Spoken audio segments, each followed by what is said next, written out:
Pour nous, cette réforme indispensable doit traiter en priorité 4 sujets. Le premier, prioritaire, c'est lutter contre la précarité étudiante.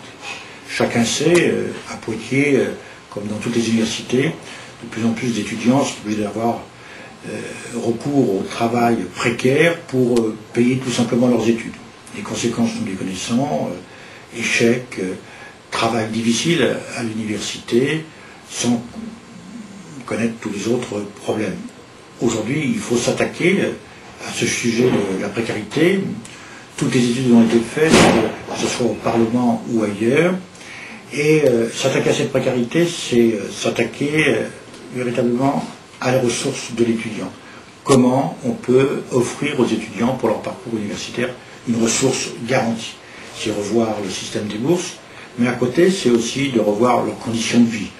Je pense en particulier au logement étudiant, mais je pense aussi à la prévention, au niveau de la santé.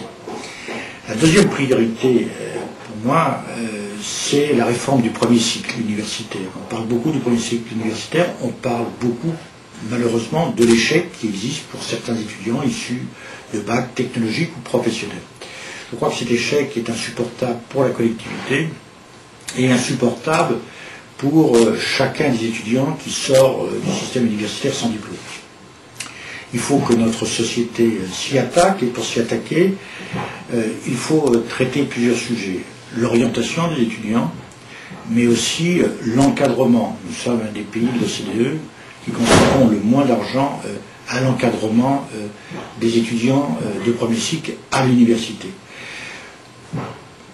Favoriser l'orientation, renforcer l'encadrement, ça nous permettra tout simplement de lutter contre l'échec.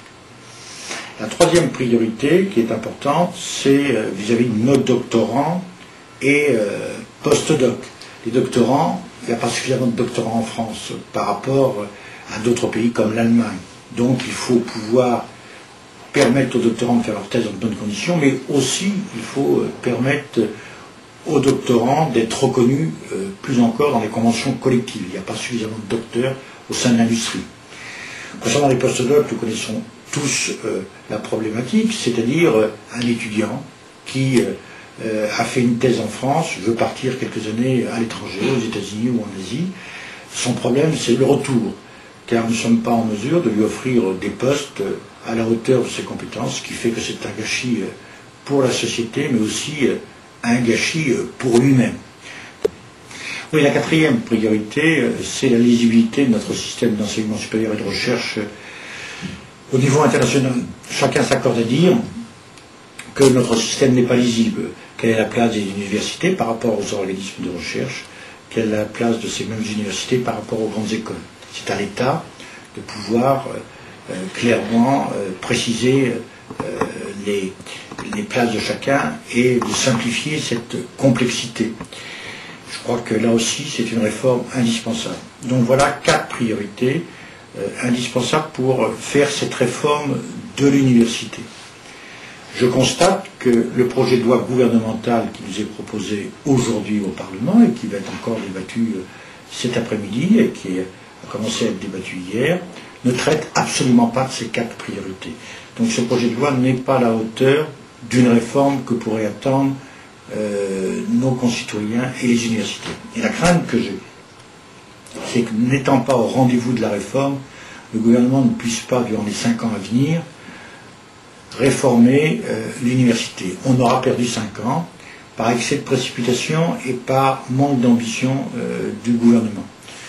Le projet gouvernemental ne traite que la gouvernance, un sujet important sur lequel il y a des mesures où nous pouvons nous retrouver, mais qui n'est pas à la hauteur des enjeux que je viens de rappeler. La gouvernance, c'est la taille du conseil d'administration, c'est le rôle du président, c'est le rapport entre le conseil d'administration et l'État, c'est plus de démocratisation dans le conseil d'administration.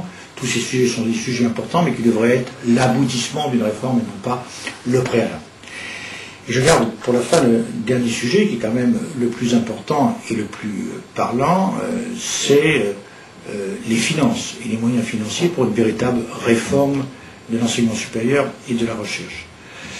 Le président de la République, comme beaucoup de candidats à l'élection présidentielle, se sont engagés pour dire qu'au bout de 5 ans, l'effort de la nation pour la recherche et l'enseignement supérieur devrait atteindre 3% du PIB.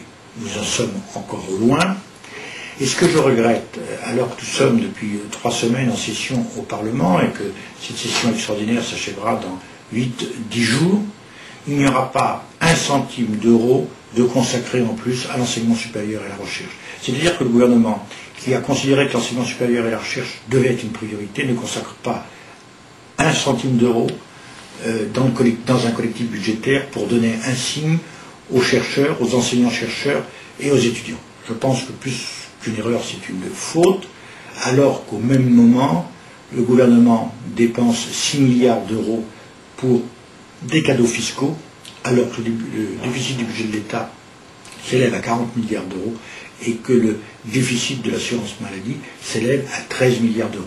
Ils ont trouvé le temps de débattre pendant une semaine de ces cadeaux fiscaux, ils n'ont pas trouvé une minute pour dépenser 1 centime d'euro supplémentaire pour l'enseignement supérieur et la recherche. En conclusion, je crois qu'on peut dire que c'est une belle occasion qui est manquée aujourd'hui par le gouvernement.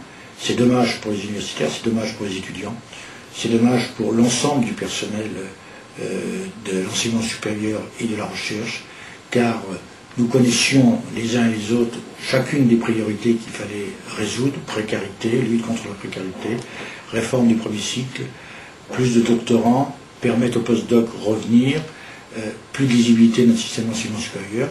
On était d'accord sur les moyens qu'il fallait mettre, ni ces priorités ni ces moyens sont au rendez-vous. J'ajoute que dans le texte qui nous est proposé, au-delà des mesures techniques sur lesquelles on peut se retrouver, il y a 2 interrogations importantes. C'est le personnel et les dotations vis-à-vis des universités. Le personnel. Il y a l'introduction de la possibilité de personnel contractuel. Cette introduction de personnel contractuel n'est pas limitée ni dans le temps ni dans le montant. Ceci est un danger car ça peut constituer un risque pour le personnel statutaire, en particulier pour le personnel statutaire des enseignants-chercheurs. C'est pour ça que nous déposons des amendements pour essayer de limiter l'appel aux emplois contractuels. Je ne suis pas du tout convaincu que le gouvernement accepte ces amendements.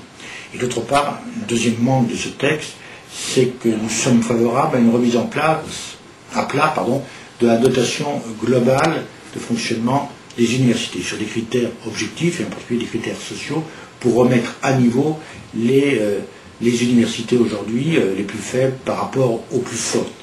Là encore, je ne suis pas convaincu qu'on puisse obtenir satisfaction, alors que ces deux sujets sont cruciaux, et nous battrons dans le débat parlementaire et dans le débat sur les amendements sur ces 2 sujets.